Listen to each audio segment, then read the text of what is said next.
Hello everyone, my name is Anurag. Welcome back to Research Alpha. आज हमारा जो topic होने वाला है वो होने वाला है इंग्लिश से रिलेटेड, जिसमें हम पढ़ेंगे वॉइस के बारे में और बहुत सरलता से समझेंगे कि कैसे हम जो एक वॉइस को कन्वर्ट कर देते हैं दूसरे वॉइस में। हाँ, अब आप बोलेंगे कौन सी दूसरे वॉइस? तो वॉइस दो तरह की होती है, एक होती है एक्टिव वॉइस और दूसरी होती है पैसिव वॉइस। देखिए, एक्टिव वॉइस मतलब होता है जब सब्जेक्ट को फोकस किया जाए, यानी कि सब्जेक्ट को अपनी पोजीशन पे ही रखा जाए, एक्शन को जो परफॉर्म कर रहा है उसको पहले रखा जाए और जो एक्शन को रिसीव कर रहा है उसको बाद में रखा जाए, उसे हम कहते हैं एक्टिव वॉइस सेंटेंस। और जब जो एक्शन को रिसीव कर रहा है उसको आगे ले आए और जो एक्शन को परफॉर्म कर रहा था उसको पीछे ले जाएं और एक्शन को बीच में रखें, यानी कि वर्ब को बीच में ही रखें, तो उसे हम कह देते हैं पैसिव वॉइस। तो जी हाँ, यानी कि इसमें मैंने आपको यह बताया कि एक्टिव वॉइस जो सीधा होता है और पैसिव वॉइस उसका बिल्कुल उल्टा, यानी कि ऑब्जेक्ट को हम सब्जेक्ट की जगह पे लिए और सब्जेक्ट को ऑब्जेक्ट की जगह पर आ जाए तो ये हमारा बन जाता है पैसिव वॉइस। आप जानते हैं कि जो एक हमारा सेंटेंस होता है वो तीन पार्ट से बनता है। तीन पार्ट में एक सब्जेक्ट होता है, एक होता है वर्ब और तीसरा होता है ऑब्जेक्ट। और आपको यह भी ध्यान रखना है कि जो वर्ब होनी चाहिए वो ट्रांजिटिव वर्ब ही होनी चाहिए, क्योंकि ट्रांजिटिव वर्ब ही ऐसी वर्ब होती है जो अपने साथ ऑब्जेक्ट लेके आती है। अगर हम इसको एक एग्जांपल से समझें तो आप ऐसे समझ सकते हैं कि अगर मान लीजिए मैंने कहा कि मैंने दिया, सिर्फ मैं ये कहता हूं कि मैंने दिया, तो मैं इसको इंग्लिश में कहूंगा आई गिव। तो ये आपको लगेगा कि ये सेंटेंस पूरा नहीं है, इस सेंटेंस को पूरा करिए। तो मैं कहूंगा कि मैंने क्या दिया, मैंने ball the, I give a ball. तो यहां पर आप कहेंगे हाँ ये पूरा सेंटेंस है, इसको हम एक सेंटेंस बोल सकते हैं क्योंकि यहां एक पूरी बात कही जा रही है जो कि है आई गिव अ बॉल। अब अच्छा, अगर हम इसको सेंटेंस में रख के देखें तो सब्जेक्ट हुआ हमारा आई, जो कि एक्शन परफॉर्म कर रहा है, मैं ही परफॉर्म कर रहा हूं एक्शन, और एक्शन क्या है, देना, और मैं क्या दे रहा हूं, अ बॉल, बॉल को मेरे द्वारा दिया जा रहा है। सो यहां पर आप देखेंगे कि जो गेव है वो है एक ट्रांजिटिव वर्ब और इसका एक्टिव से पैसिव बन सकता है। एक्टिव से पैसिव बनाने के लिए हमको सबसे पहले सेंटेंस में यह देखना पड़ता है कि क्या वो जो वर्ब है वो ट्रांजिटिव है या नहीं, क्योंकि यहां पर एक्टिव पैसिव में सिर्फ खेल होता है ऑब्जेक्ट का।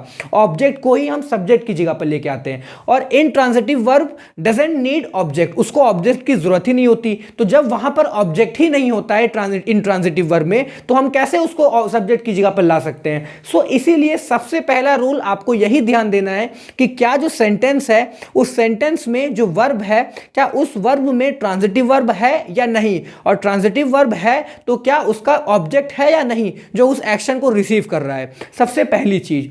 अब समझते हैं कि कौन से रूल ऐसे होते हैं जिसकी मदद से एक्टिव से पैसिव वॉइस बनाया जा सकता है। तो हम एक एक करके रूल्स को पढ़ेंगे और उसके माध्यम से आज बिल्कुल क्लियर करेंगे कि कैसे एक्टिव वॉइस को पैसिव वॉइस में बनाया जाता है।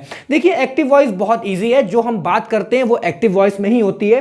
जैसे कि मैं बोलता हूं आपको I am giving it to you, ये सब चीज, आई प्रे टू गॉड, ये सब चीज जो है ये सब एक्टिव वॉइस में ही बोला जाता है, जहां पर जो एक्शन परफॉर्म कर रहा है उसको सबसे पहले रखा जाता है। बट पैसिव वॉइस में ये होता है कि जो एक्शन को रिसीव कर रहा है उसको जब हम सब्जेक्ट की पोजीशन पे ले आते हैं, जब उसको पलट देते हैं, तो ये बन जाता है पैसिव वॉइस। एक्टिव वॉइस मतलब होता है सीधा, और इसको पलट देंगे तो वो हमारा हो जाएगा पैसिव वॉइस। चलिए अब एक एक करके रूल के माध्यम से हम समझते हैं कि कैसे एक्टिव वॉइस को पैसिव वॉइस में चेंज कर सकते हैं। तो सबसे पहला रूल है divide the active sentence into 3 parts. तो कोई भी सेंटेंस हो उसको आपको 3 पार्ट में बांटना है, और वो 3 पार्ट क्या होंगे? उसमें आपको देखना है सब्जेक्ट और वर्ब। आपको ये ध्यान देनी है कि वो ट्रांजिटिव वर्ब है या नहीं, क्योंकि ट्रांजिटिव वर्ब होगी तभी उसका ऑब्जेक्ट आ पाएगा। इन ट्रांजिटिव वर्ब को ऑब्जेक्ट की जरूरत नहीं होती है। तो वर्ब हो गया सेकंड पार्ट और तीसरा पार्ट हो गया ऑब्जेक्ट। चलिए हम एक एक सेंटेंस को उठाएंगे और इसमें कोशिश करेंगे इसको डिवाइड करने की।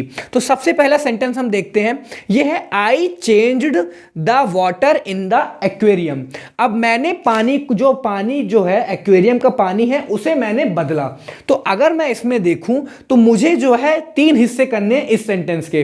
तो मैं सबसे पहले निकालता हूं कि यहां पर सब्जेक्ट क्या है, कौन इस जो पानी को बदल रहा है वो कौन परफॉर्म कर रहा है। तो यहां पर आप बोलेंगे कि ये जो आई है वो इस पानी को बदल रहा है।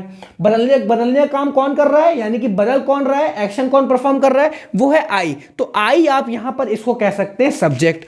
और ये जो चेंज्ड है, बदलना एक हमारा एक्शन वर्ड है, बदल रहा हूं, तो ये क्या हो गया, ये हो गया हमारा वर्ब। अब अच्छा, चेंज करना, अब अगर मैं सिर्फ यहां तक, आप मान लीजिए द वाटर कुछ नहीं लिखा हुआ है, सिर्फ लिखा है आई चेंज्ड। अब आप पूछेंगे कि क्या मुझे ये बताएं कि ये आई चेंज पे बात खत्म हो जाएगी? आप बोलेंगे कि इसके आगे आपको बात कंटिन्यू करनी पड़ेगी, अदरवाइज सेंटेंस कंप्लीट नहीं होगा। तो ये आपने बिल्कुल सही बोला, क्योंकि चेंज हमारा एक ट्रांजिटिव वर्ब है, तो इसके बाद ऑब्जेक्ट का आना बहुत जरूरी है। तो यहां पर ऑब्जेक्ट जो आ रहा है वो ये है कि the water in the aquarium. अब यहां से आप देखेंगे कि जो पानी है, जो एक्वेरियम में पानी है, ये पूरा पूरा हमारा हो जाएगा ऑब्जेक्ट। सो आपने देखा कि आई हमारा यहां पर हुआ सब्जेक्ट, चेंज हमारा हुआ वर्ब, और जो इसको रिसीव कर रहा है यानी कि जिस पे रिसीव किया जा रहा है वो हमारा है ऑब्जेक्ट। की क्या बदला, क्या बदल रहे हैं? पानी बदल रहे हैं, और पानी किसका है? वो एक्वेरियम का पानी है। तो द वाटर से लेके एक्वेरियम तक ये पूरा हो गया हमारा ऑब्जेक्ट। और ये जो इन द वाटर लगा हुआ है, ये हमारा, इसको फ्रेज बोलते हैं, जो कि द वाटर के साथ जुड़ा हुआ है, एडजेक्टिव फ्रेज है। तो इसको हम एक साथ लेंगे। ये आपको मैं बाद में कोई वीडियो में बताऊंगा कि कैसे एडजेक्टिव फ्रेज को हम नाउन में जोड़ देते हैं और वो पूरा एक जो है ऑब्जेक्ट की जगह पर आ जाता है या सब्जेक्ट की जगह पर आ जाता है। आज हमको ध्यान देना है कि कोई भी सेंटेंस को पहले हमको 3 पार्ट में बांटना है। तो यहां पर हमने इसको 3 पार्ट में बांटा। तो सबसे पहला पार्ट है सब्जेक्ट, जो कि आई है। उसके बाद जो वर्ब, जो एक्शन परफॉर्म कर रहे हैं, वो है वर्ब। और वर्ब क्या है? चेंज, जो कि ट्रांजिटिव वर्ब है। ये भी बहुत सही सुटेबल है। और यहां पर जो ऑब्जेक्ट आया वो है the water in the aquarium. तो हमको ये 3 चीज मिल गई है। तो यहां पर जो हमारा पहला रूल है वो फुलफिल हो रहा है। दूसरा पॉइंट देखते हैं, rewrite the sentence using the object as the subject and the subject as the object. अब हमको सेंटेंस इसके नीचे हम लिखेंगे, जहां पर हम ये यूज करेंगे कि जो ऑब्जेक्ट है उसको सब्जेक्ट की जगह पर रखेंगे। हम जानते हैं सब्जेक्ट कहां होता है, वो आगे होता है, और जो सब्जेक्ट है आई, उसको हम रखेंगे किसकी जगह? ऑब्जेक्ट की जगह। तो चलिए करके देखते हैं। सबसे पहले हम ये करते हैं कि जो the water in the aquarium है उसको आगे रखते हैं। इस लाइन को हम मिटा देते हैं और अब लिखते हैं जरा कि मुझे एक अच्छी जगह मिल जाएगी। तो पहले मैं यहां पर क्या करता हूं, इसको लिख लेता हूं the water in the aquarium. ये हमारा हो गया ऑब्जेक्ट। अब हम क्या करते हैं कि हमने ये किया कि जो ऑब्जेक्ट की जगह पर सब्जेक्ट रख दिया और सब्जेक्ट की जगह पर ऑब्जेक्ट रख देंगे। यानी कि जहां पर सब्जेक्ट की जगह थी उसको हमने ऑब्जेक्ट की जगह पर रख दिया, और जो ऑब्जेक्ट की जगह थी वहां पर हम सब्जेक्ट रख देंगे। तो इसको हम आई को रख देते हैं, बस यहां पर आई रख देते हैं, और ये जगह हमारी अभी भी खाली है पूरी। ये हमने जगह खाली छोड़ रखी है, वो मैं आपको बताऊंगा, क्योंकि ये वर्ब की जगह है और वर्ब की जगह पर हमको कुछ रखना नहीं है। सब्जेक्ट की जगह पर ऑब्जेक्ट रखना है और ऑब्जेक्ट की जगह पर सब्जेक्ट रखना है, बस हमको ये करना है। अब हम पढ़ते हैं तीसरा पॉइंट।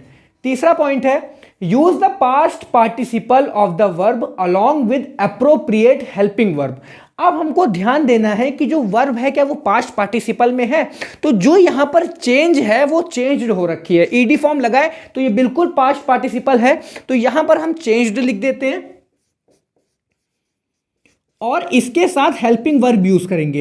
हेल्पिंग वर्ब हम जानते हैं, जो हमारा इज एम आर होता है, वॉज वर होता है, विल बी शैल बी होता है, उसको हम यूज करेंगे। इसके लिए हमको देखना पड़ेगा कि जो सेंटेंस है वो किस टाइम फ्रेम में है। तो हम देखेंगे कि ये चेंज यूज हुआ है, जो कि पास्ट में यूज हुआ है। तो अब हम क्या करेंगे, जो ये सेंटेंस है इसको हम पास्ट में लेके जाएंगे, वॉज या वर्ब से यूज करेंगे। अब देखते हैं कि क्या जो सब्जेक्ट है वो क्या है, सिंगुलर है या प्लूरल है। तो यहां पर वाटर की बात हो रही है, अनकाउंटेबल नाउन है, इसके साथ हम सिंगुलर ही वर्ब यूज करेंगे। तो हमारी जो बन जाएगी वो होगा वॉज।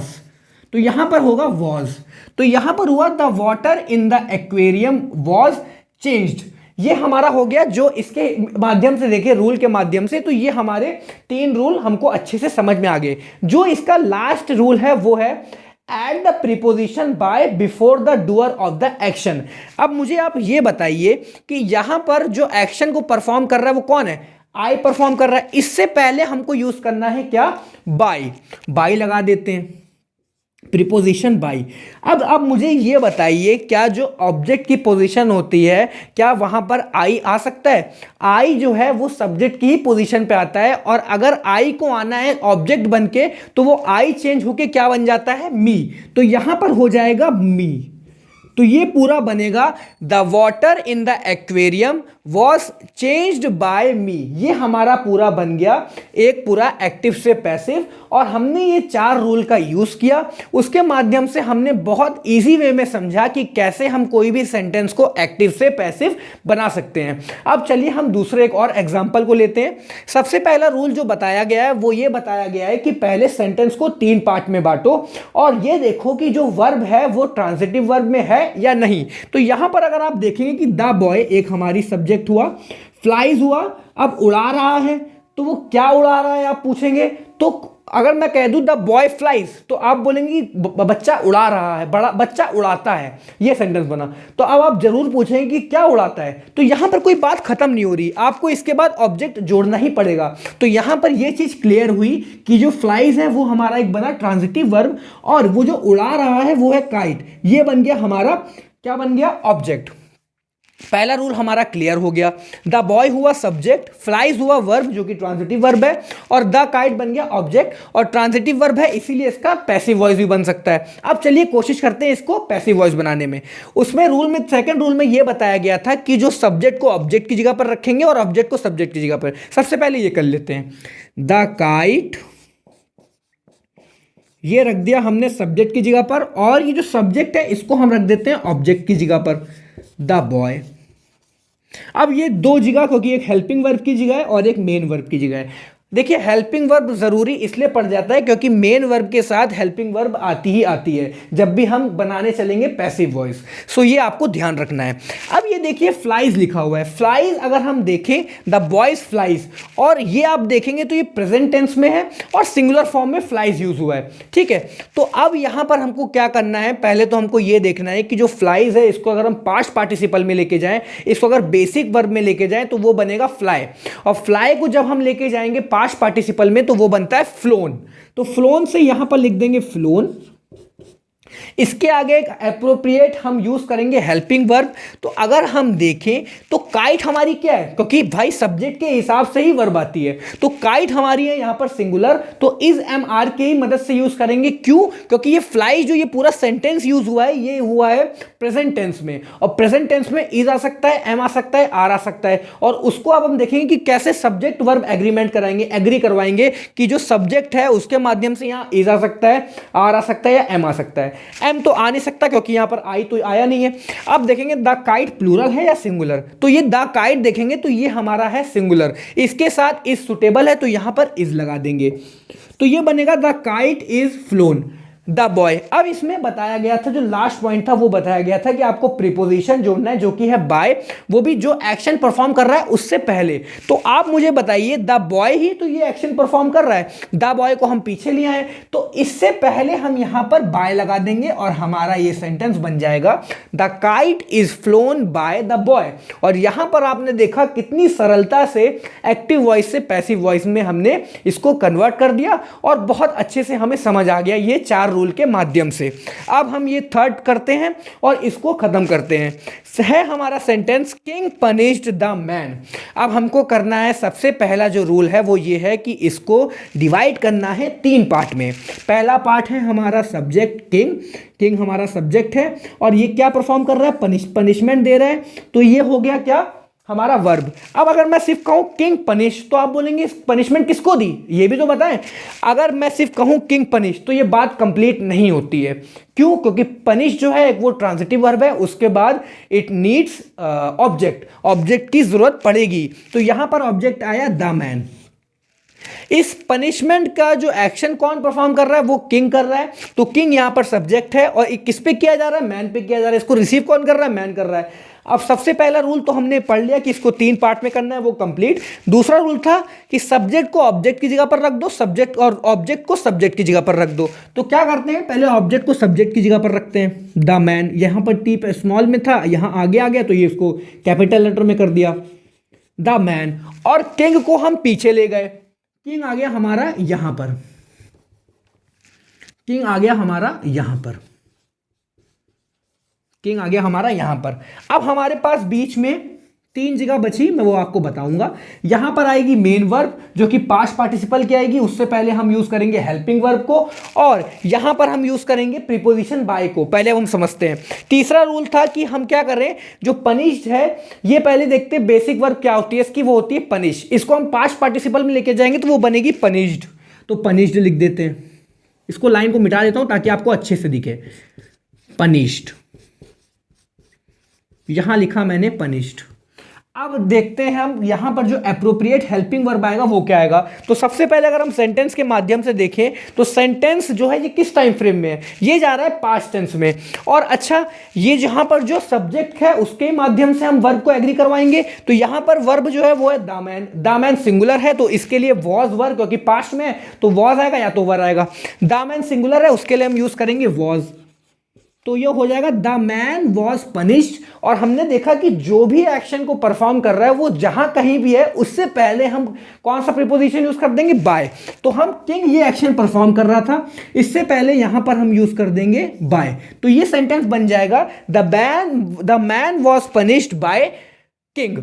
सो आई होप आपको ये समझ में आया होगा कि कैसे हम लोग इतने सरलता से एक्टिव को पैसिव वॉइस बस 4 रूल के माध्यम से सीखे हैं कि कैसे हमने जो है एक्टिव को पैसिव वॉइस में कन्वर्ट किया। हो सकता है कि आपको यहां पर एक्वेरियम के बाद वॉज ना दिख रहा हो, तो मैं इसको फिर से लिख देता हूं। 1 मिनट बस आप मुझे थोड़ा सा समय दीजिए। Was changed bye.